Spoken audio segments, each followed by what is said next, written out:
Perry Atkinson, and oh, wow, what a honor to have back with us today Curtis Ellis. He is the former senior policy advisor to President Trump, and currently he now is the policy director for America First, President Trump's only official super PAC. So you can go to alapac.org, alapac.org. Curtis, good to see you again. Thanks for your time, friend. How are you? Great to be with you, Perry. Thanks for having me back. You bet. Always, yeah, likewise. Hey, listen, China back in the news, a lot going on there, and the president is vowing to take action against China over the latest move with all the things going on in Hong Kong. And I've been curious as to whether or not will the world stand by and watch Hong Kong become a Tiananmen Square? That's the question, Perry. You're asking the right question. The Chinese Communist Party is on the march. President for life, the dictator Xi Jinping, has decided this is the time to assert China's position in the world, to move up. He's moving in on Hong Kong. They're crushing the democracy movement there. They've invaded and taken territory in India. They're ramming fishing boats in the South China Sea that belong to Vietnam. They've swarmed an oil derrick by Malaysia, that Malaysia is drilling for oil. This is China's military move, and they're waiting to see and watching to see what the West will do. After Tiananmen Square, we didn't just look the other way. We actually rewarded Beijing with more money. We gave them our industries, gave them our technology, gave them our jobs. President George H.W. Bush sent a groveling letter to Deng Xiaoping, who was then the supreme leader of China, saying, I'm sorry I had to sign that little law that said we can't sell the People's Liberation Army equipment. Please understand, I didn't want to do that, but I had to. We want to have close relations with China. They're waiting to see if we are so habitually addicted to the economic relationship we have with China, so tied in that the West is going to, again, look the other way and basically forget about the values that built the West: religious freedom, freedom of speech, freedom of assembly, private property, all of the things that we spent centuries, millennia building and cherishing in the West, in the United States and in Western Europe. So it's up to us to make a stand here. And I believe the best way to do it is going to be to, number one, if China actually does this with Hong Kong, we have to end the special relationship with Hong Kong. We have a special trade and financial relationship with Hong Kong that allows banks, Western banks, to operate there as if Hong Kong is an autonomous, independent state. If Beijing moves through with this law, Hong Kong is not an independent state. And we can't make believe that it is the same way we've been making believe China is becoming a free democracy and shares our values. It does not. Well, Curtis, for years, as you just mentioned, the United States has capitulated to China until this man from New York comes to the White House called Donald Trump, and he's been waving this flag that China's been ripping us off long before we ever got into politics. He's been doing it for decades. And now he's standing behind his strong opposition of China. Do you think he will continue with some kind of financial restrictions in order to get them to think differently? Well, we've heard the National Security Advisor, Mr. O'Brien, saying that if Beijing moves forward with this national security law in Hong Kong, it will threaten the financial relationship we have with Hong Kong. And Western banks will be forced to pull out of there because there'll be no point in doing business there. And when you hear it from the National Security Advisor, it's something that you can take that to the, no pun intended, take that to the bank that it's being seriously considered. There is the other thing that we have, the Hong Kong Freedom and Democracy Act, passed by Congress, which requires the president to certify that Hong Kong is indeed an autonomous, self-governing city-state. And under this national security law, that would be a fiction. That would be beyond a fiction. That would be a fiction, a travesty, an Orwellian inversion of reality. So I don't see how it would be possible to continue that economic relationship where we're basically pumping billions of dollars into the Chinese Communist Party authoritarian regime. Wow. All right. So I can't help but think that if the world stands by and watch Hong Kong go down, that is an open door to go after Taiwan, right? Absolutely. We saw what happened when Neville Chamberlain went to Munich and met with Herr Hitler and talked about the peace in our time after the Blitzkrieg took the Sudetenland from Czechoslovakia. The West looked the other way. Europe looked the other way. England looked the other way. If we were to look the other way as China makes this move, and it's not just in Hong Kong. Hong Kong is the tip of the spear. But as I said, their troops have grabbed territory in India, which was undisputedly Indian territory. They've been ramming fishing boats and laying claim to waters basically right up to the shoreline of the Philippines and its neighbors in Southeast Asia. If we allow this to go unchallenged, we are asking them to move on Taiwan and to keep pushing, because that's the way bullies work. They will keep pushing until somebody punches them in the nose. Now, I'm not saying we attack China. We're not talking about military action here. We have to draw a clear distinction. They're waging a hot economic war against the United States, against the West. We need to cut off the money that we are giving them. They can't buy all this equipment and technology. They steal it or they buy it with the dollars we give them. And we have to stop giving them that money. Curtis, the whole world is now looking at China and Wuhan as to the starting point of this pandemic. And there's great mystery now that they allowed flights to still fly from Wuhan to the rest of the world, but they stopped flights from Wuhan back into mainland China. Golly, we just can't let this slip by. I mean, this is the opportunity to bring the world together in a coalition to put some kind of stress on China, right? Right, absolutely.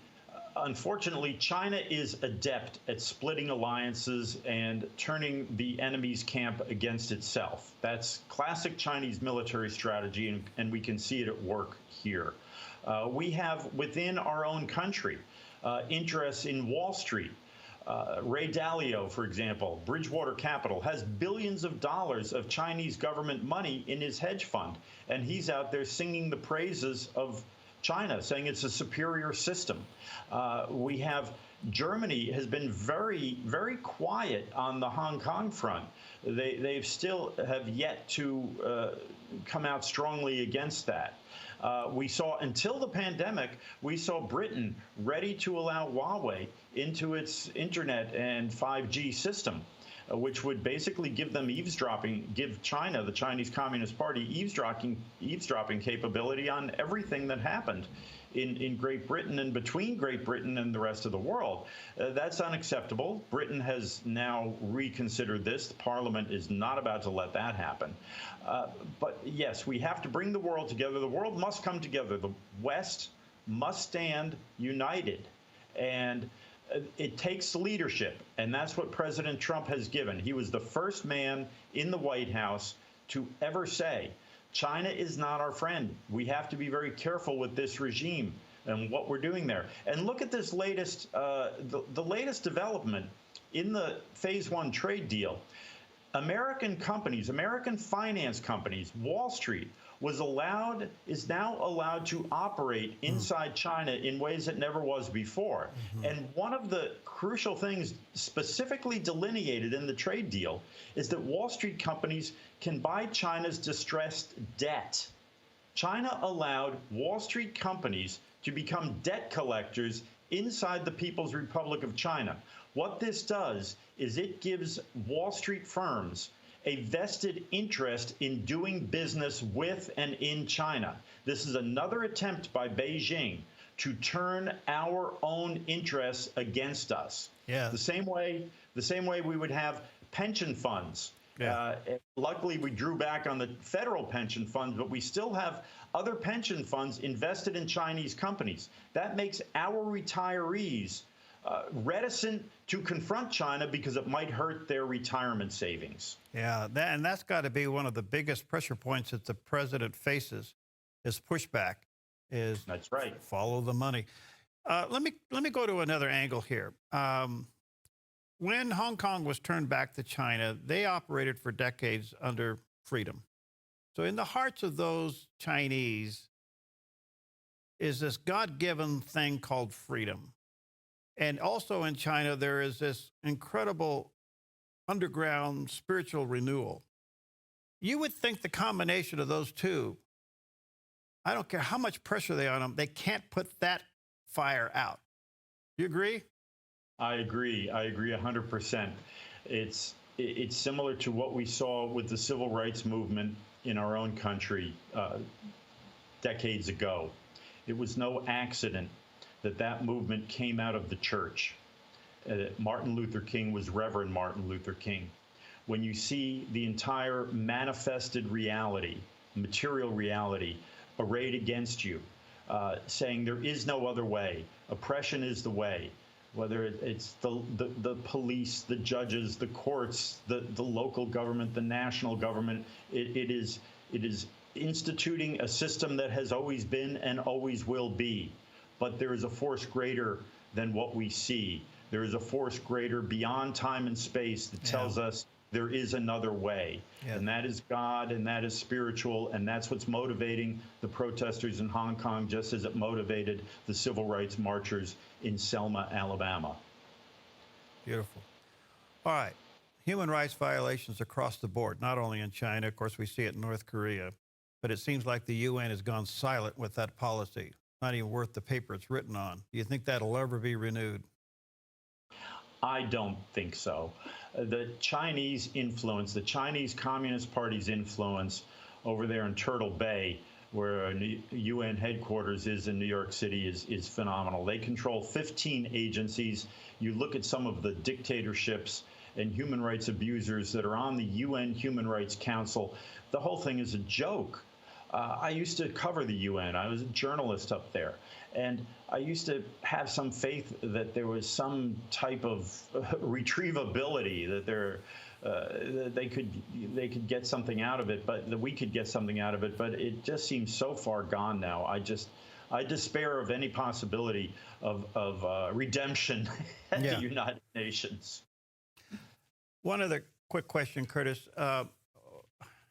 I guess time will tell whether or not Wuhan was not only the source of this virus, from what we understand it is, but was it used as a weapon against the United States for the tariffs? Because the tariffs were working. And it is somewhat the arsenal that the president has in his hands to continue to use.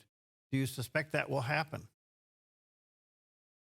Well, there is no question that the Chinese Communist Party does not want to see President Trump reelected, and they will do anything and everything to stop that.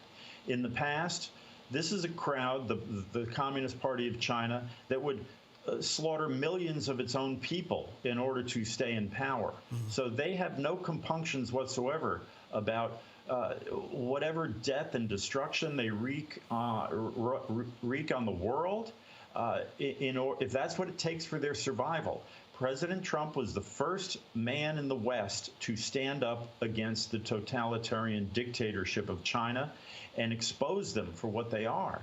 And that changed perception.